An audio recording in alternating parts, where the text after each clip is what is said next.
welcome back to our channel, and today I'm going to teach you on how to scan documents without using a scanner. Paano yun? Just keep on watching this video, and syempre, ang gagamitin lang natin ay ang ating phone.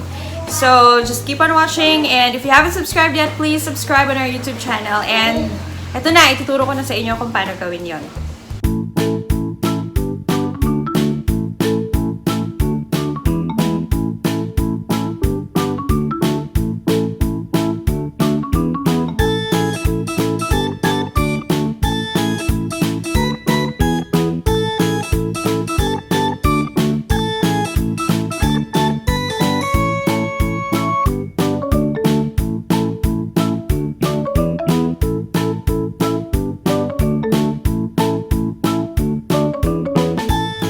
So, ayun na nga. So, paano tayo magsascan ng documents without using a scanner? Before, nung mga panahon na hindi pa uso yung mga 3-in-1 printers, siguro yung iba sa inyo nakabili na ng mga bed type na scanner, which is another, medyo pricey rin yun that time. And syempre, mas ma-effort kasi i-install mo pa yung scanner sa computer mo or sa laptop mo, and then yun, ilalagay mo yung paper, parang yung mga photocopier na machine. Ganun yung mga scanner nowadays. And kahit before pala, I mean. And ngayon, meron ng mga 3-in-1 printers na mabibili na may kasama ng scanner and photocopier, which made everyone purchase a lot of printers na ganun nga, 3-in-1. Unlike us, hindi kami nag-purchase ng 3-in-1 printer. Ang printer lang namin ngayon, yung na-vlog ko before, which is the Canon G1010, ay printer lang talaga. Hindi nga siya Wi-Fi eh. So, just printer lang talaga siya. But, ayun nga, because of the technology, so, ngayon, pwede natin gamitin ang ating phones para mag-scan ng documents, and hindi natin kailangan mag-download ng mga scanner app. I actually downloaded a scanner app before kasi nung nag-apply kami ng Japan visa, kailangan kong i-scan yung authorization letter para makuha ng kapatid ko sa embassy yung visa without us. So, in-scan ko yung letter, pero nag-download ako ng free application. But after a couple of times na nakapag-scan ako ng documents, siguro na-limit lang ako sa mga 3 documents na na-scan. So, nagpo-prompt na siya na mag-download ako nung paid na app. So, may bayad na yung app. Parang free lang siya for a certain time na nagamit ko. And medyo pricey rin yung app. More than $10, I think, monthly yung scanner app. So, ang ginawa ko, nag-research ako, and I found out na yung palang mga iPhone, since we're using an iPhone, ay pwede siyang makapag-scan ng documents without using an app. So, paano yun? Ito, ituturo ko siya sa inyo. Ngayon, I have this test papers from our provider. Actually, the reason why I'm using a scanner nowadays is because dahil lang naman sa mga test papers, sa mga worksheets, scan namin sila when we submit them to our provider. Since homeschooling nga, karamihan ngayon, if not, kasi sa mga private schools and I think sa mga public schools, meron silang modular option for their homeschooling. So, ang ginagawa kasi ng mga private schools ay kukuha ng modules, yung mga students weekly, but they will still submit the modules sa school. But unlike homeschooling na kagaya namin, since ang provider namin ay nasa Laguna and nandito tayo sa Pampanga, so hindi kami, napaka-impossible na ipadala namin yung mga worksheets namin or yung mga test papers. Ito na naman si Orion. Anyway, okay lang yan. So, napaka-impossible na ipadala namin kung ganyan kakapal yung mga worksheets, di ba? Ang mahal din. And ang ginagawa ng aming provider, hindi sila nag-require nga ng portfolio. So, nire-require lang nila na magkaroon kami ng Google Drive where we can upload everything. So, i-upload namin doon yung worksheets and exam papers. So, ngayon, ito yung bago naming exam. This is the quarterly exam. Hindi pa ito nasagutan ni Kuya. Kakaprint ko pa lang nito. And this will be the sample of the documents na isa-scan natin ngayon para makita ninyo kung paano gawin. And again, gagamitin natin itong iPhone. I think all naman ng iPhone, even the lower versions. Ito, ano bang iPhone to? iPhone 6 Plus? 6, I think. Ito, ginagamit na ni Orion minsan eh. Sa akin to, pero ginagamit niya. So, lowbat nga lang ngayon, kaya hindi ko mapapakita. Pero, meron to sa lahat ng iPhone. So, yung notes ng iPhone, yun ang ating gagamitin para makapag-scan tayo ng documents. Again, we don't need to download. Again, we don't need to download anything on our iPhone. Hindi natin kailangan mag-download ng app sa ating iPhone. Gagamitin lang natin yung notes or yung notepad, pero notes yun. So, ayun, gagamitin natin siya to scan our documents. So, I will just show you kung paano to gawin. So, isa-sample natin ngayon, yung notes ng iPhone, ito siya. So, wait. Ayan. Ay, nawala. So, ayun yung notes niya. If you can see that, yung nasa taas ng FaceTime. So, ayan yung notes or notepad or notes, yes, ng ating iPhone. Yun yung gagamitin natin to do the scanning of documents. So when we do the scanning of documents, so again, let's go to the notes.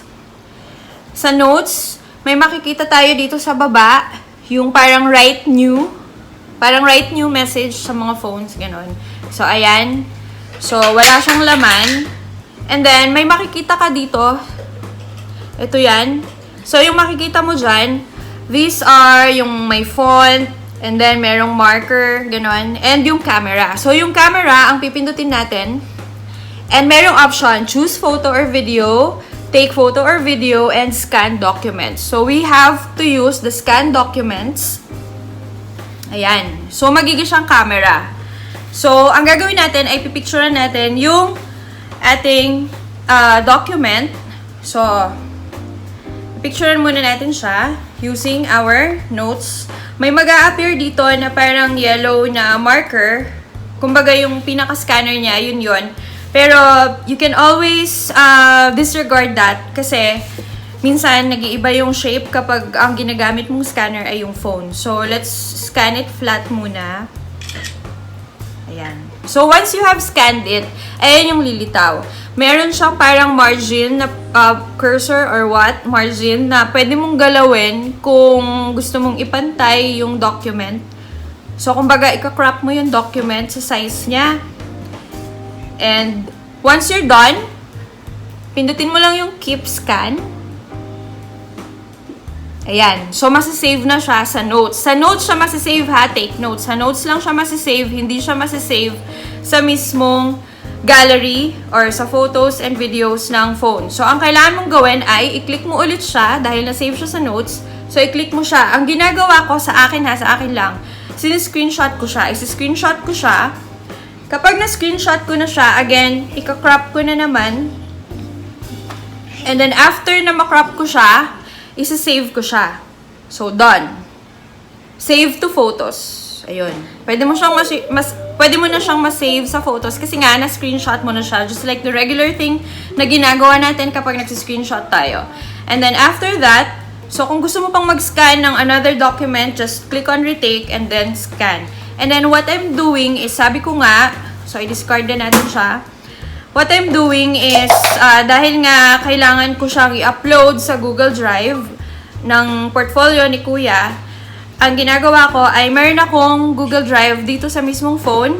And then, I just open it and then upload the scanned documents para madali. Unlike kapag gumamit tayo ng yung printer nga na 3-in-1 printer or yung mga nakahiwalay pa na scanner, syempre, ang dami mo pang gagawin eh. Install mo pa siya kung ano yung laptop na gamit mo or kung ano yung gamit mo na computer, install mo pa siya, and then everything, ganyan. Or kung wala ka namang Google Drive, kung siguro yung friend mo lang naman sa Facebook or kamag-anak mo sa Facebook yung sasendan mo ng scanned copy, just send it directly na.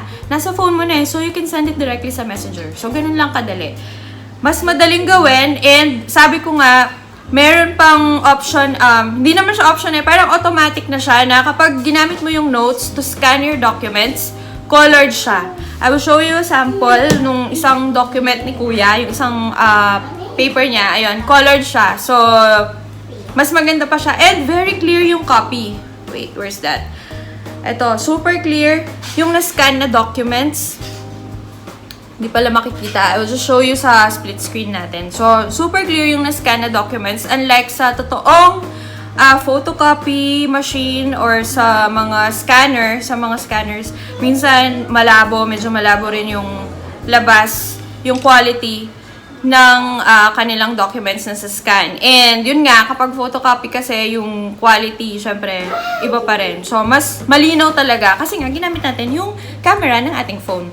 And ayun, so mas makakatipid ka pa if you haven't bought a printer, a 3-in-1 printer yet. And you own a smartphone, an iPhone particularly, kasi parang sa iPhone ko pa lang naman to nakita, wala pa yata sa Android phone. So if you own an iPhone, ayun, ganoon na lang gawin mo. Kasi ako, ganun lang talaga ang ginagawa ko. Mas madali ang buhay. Pagka-picture ko, scan na agad, and then upload na agad sa Google Drive. So, no sweat. Minutes lang natatapos ko. Hindi ko na kailangan mag-install or what ng scanner from the printer. I hope may natutunan kayo sa video na ginawa ko on how to scan without using a scanner or without downloading a scanner app on your phone. And of course, just using your iPhone. Napakadaling gawin, mapapadali ang pag-upload niyo ng mga documents. Ayun, if you haven't subscribed yet on our channel, please subscribe, like this video, or comment down below if you know. Ang gusto kong malaman din kasi if pwede rin siya sa Android phones. If meron din yung mga Android phones. Ayun, so comment down below lang kung meron kayong ganong na-discover. And thank you for watching this video. See you on our next. Bye! Are you na mag-bye? Bye! Bye.